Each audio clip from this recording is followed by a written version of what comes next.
The state is turning the tables against Magashule and co-accused Magashule, businessman Edwin Sodi, former Human Settlements head Thabani Zulu, have filed papers in the High Court challenging the legality of the charges against them. The prosecution contends that, among others, Magashule and his former personal assistant, Moradi Choloda, have a case to answer relating to the alleged questionable payments of more than 1 million rand. The payments were allegedly solicited from Diamond Hill Trading Director Piccolomzi Igom Mbambani. Mbambani was shot dead in a suspected hit in Sandton in June 2017. The highly disputed multi-million rand asbestos roof removal contract was awarded to joint venture Blackhead Consulting and Diamond Hill Trading in October 2014. In his application, Magashule is seeking 7 declaratory orders. Among others, he wants the state to disclose a list of witnesses who have implicated him in the alleged crimes. Magashule further contends that the state has no prima facie case against him and that the charges against him are politically motivated. Where someone requires the list, which in the High Court, mainly in higher courts, the ordinarily it is provided and attached to the indictment. I'm not sure why it hasn't been the case in this instance.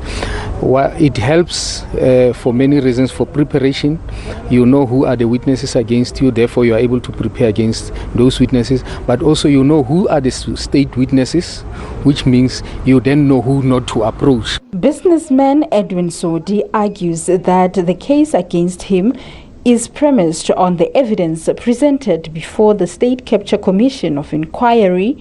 The state has dismissed the claim, arguing that the investigation was conducted by police. Even the regulations regulating the judicial inquiry into state capture allegations states that evidence obtained at the State Capture Commission cannot be used in any criminal proceedings.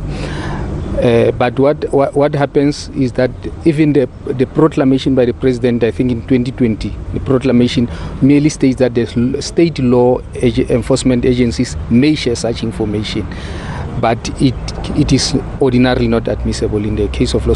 The state has also denied allegations of prosecutorial misconduct. This after it was described as dishonest by Magashule's legal team. The dispute relates to the status of Moradi Choloda as a state witness. The prosecution says it has Choloda's email in which she assured them of her cooperation.